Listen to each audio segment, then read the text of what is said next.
വേദിയിലും സദസ്സിലിരിക്കുന്ന ഗുരുജനങ്ങളെ, സഹോദരി സഹോദരന്മാരെ, മാതാപിതാ ഗുരു ദൈവം എന്ന സത്യം ജീവിതത്തിൽ പരിപാലിച്ചു പോകുന്ന വ്യക്തി എന്നുള്ള നിലയിൽ അവരെ സ്മരിച്ചുകൊണ്ട് രണ്ട് വാക്ക് പറയാം. എൻ്റെ വീടിവിടെ അരിപ്പാടാണ്, ഓണാട്ടുകര പ്രദേശം ഉൾപ്പെടുന്ന അരിപ്പാട്. എൻ്റെ അച്ഛൻ കൃഷ്ണൻ നായർ, എൻ്റെ അമ്മ വിലാസിനി അമ്മ. പിന്നെ ഞാൻ ഇന്ന് കെ മധു എന്ന നാമധേയത്തിൽ അറിയപ്പെടാൻ കാരണഭൂതനായ എൻ്റെ ഗുരുനാഥൻ സംവിധായകൻ എം കൃഷ്ണൻ നായർ സാർ. ഇവരെ മൂന്നുപേരെ സ്മരിച്ചുകൊണ്ട് രണ്ട് വാക്ക്.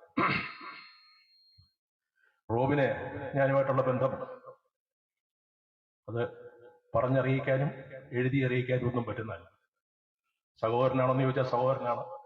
ഞാൻ ചില സമയത്ത് റോബിനെ എന്നൊരു വിളി വിളിച്ചാൽ അത് കേൾക്കുന്ന ആളാണ് റോബിൻ, എല്ലാ അർത്ഥത്തിലും. റോബിൻ കുറച്ചു നാൾ മുമ്പോട്ട് ഇങ്ങനെ കമാൽജിയുടെ മോദിയുടെ ഒരു പുസ്തകം പ്രകാശനം ചെയ്യുന്ന ചടങ്ങിനെ പറ്റി പറഞ്ഞു. മോഹൻജിയെ ഞാൻ അറിയുന്നതും റോബിനിലൂടെയാണ്. അടുത്ത സമയത്ത് അദ്ദേഹം കാനഡയിലുണ്ടായത്, എൻ്റെ മകൾ കാനഡയിലാണ്. അവിടെ വെച്ച് ഞങ്ങൾ ഫോണിൽ സംസാരിച്ചു. അദ്ദേഹത്തിനെ കാണുന്നത് ഇപ്പോഴാണ്. അദ്ദേഹത്തിനെ നേരിട്ട് കാണുന്നതിന് മുമ്പ് അദ്ദേഹവും റോബിനും കൂടെയുള്ള ഒരു ഇന്റർവ്യൂ ഞാൻ കണ്ടു. അതിൽ നിന്നും അദ്ദേഹം ആരാണെന്നും എന്താണെന്നും ഞാൻ വളരെ വ്യക്തമായി മനസ്സിലാക്കി. ശരിക്കും ഇന്ന് സംഘർഷഭരിതമായ ഒരു ജീവിതം നയിക്കുന്ന നമ്മുടെ ഇന്ത്യൻ ജനതയ്ക്ക്, പ്രത്യേകിച്ച് കേരളത്തിലെ ആൾക്കാർക്ക്, അദ്ദേഹത്തിനെ പോലുള്ള ഒരു ഗുരുവിന്റെ സാമീപ്യം വളരെ അത്യാവശ്യമാണ്, അത്യന്താപേക്ഷിതമാണ്. അദ്ദേഹത്തിന്റെ പ്രവർത്തനങ്ങൾക്ക് എല്ലാവിധ ആശംസകളും നേരുന്നു. ഈശ്വരൻ സാന്നിധ്യം ഉള്ള അദ്ദേഹം അതിൽ മുമ്പോട്ട് പോട്ടെ എന്ന് പ്രാർത്ഥിക്കുന്നു. പിന്നെ ഡയറിംഗ് പ്രിൻസ് കമാൽജി എഴുതിയ പുസ്തകം, സ്വന്തം ജീവിതാനുഭവങ്ങൾ ഒരു പുസ്തക രൂപത്തിലാക്കണമെങ്കിൽ അതൊരു എഴുത്തുകാരനെ സംബന്ധിച്ചിടത്തോളം, ആ രചയിതാവിനെ സംബന്ധിച്ചിടത്തോളം എന്തുമാത്രം സംഘർഷഭരിതമായിരിക്കണം എന്നുള്ളത് ഈ പുസ്തകം വായിച്ചാലേ മനസ്സിലാവത്തുള്ളൂ. വായിച്ചിട്ട് ഞാൻ പറയാം. എന്നാലും റോബിൻ കഴിഞ്ഞ കുറച്ച് ദിവസങ്ങളായി എന്നോട് പറഞ്ഞതനുസരിച്ച് അദ്ദേഹം ഒരുപാട് കഷ്ടപ്പാടുകളിലൂടെ പോയി യമനിലെത്തി.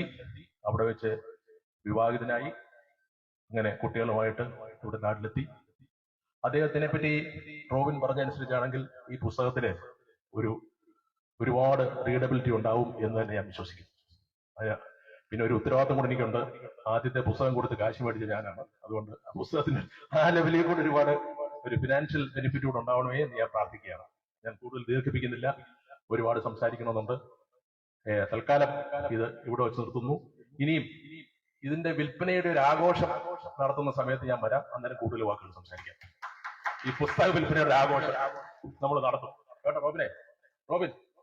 ഈ പുസ്തക വിൽപ്പനയുടെ ഒരു ആഘോഷം, വിറ്റ പുസ്തകങ്ങളുടെ കണക്കും എല്ലാം വെച്ച് നമ്മൾ ഒരു ആഘോഷം സംഘടിപ്പിക്കാൻ ഞാൻ വരാം, കൂടുതൽ അന്നേരം സംസാരിക്കാം.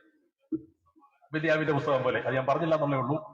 ഈ റോബിൻ ഈ പറഞ്ഞ, ഞാൻ അറിയാതെ ഒരു സൂത്രത്തിൽ ഒരു കാര്യം കൂടെ പറഞ്ഞു. ഞാൻ സാധാരണ എല്ലാ കഥയും സിനിമ ആക്കുന്നതൊക്കെ ഞങ്ങൾ തമ്മിൽ ചർച്ച ചെയ്യാറുണ്ട്. ഇതിനകത്ത് ഒരു എപ്പിസോഡ് സിനിമ ആക്കാൻ പോകുന്നത് എന്നോട് പറഞ്ഞിട്ടില്ല. അത് സുനിലാണോ ഡയറക്ടർ? അദ്ദേഹം പറഞ്ഞില്ല, അതുകൊണ്ട് ഞാൻ പറഞ്ഞു. മറ്റേ എല്ലാം പറയാം എന്നോട്, അതായത് മറ്റേ. പിന്നെ ഞങ്ങളുടെ മനസ്സിൽ, എന്റെയും മോഹന്റെയും മറ്റേ റോബിന്റെയും ശിവനാഥ് മോഹന്റെയും മനസ്സിൽ ഒരു സങ്കല്പമുണ്ട്.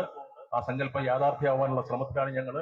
അത് അന്നേ നേരത്തെ നടന്ന് കോവിഡ് എന്ന മഹാമാരി ലോകത്ത് വന്നില്ലായിരുന്നെങ്കിൽ അത് ഞങ്ങൾ നേരത്തെ നടത്തിയ മാർത്താണ്ഡവർമ്മ എന്ന് പറയുന്ന സിനിമ, അതിന് ഇപ്പോഴും ഞങ്ങളുടെ പരിശ്രമം പുറകോട്ട് പോയിട്ടില്ല.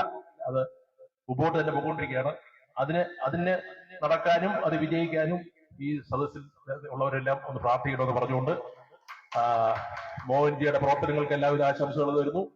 കമാൽജി, അങ്ങേക്ക് എല്ലാവിധ ആശംസകളും. സന്തോഷം.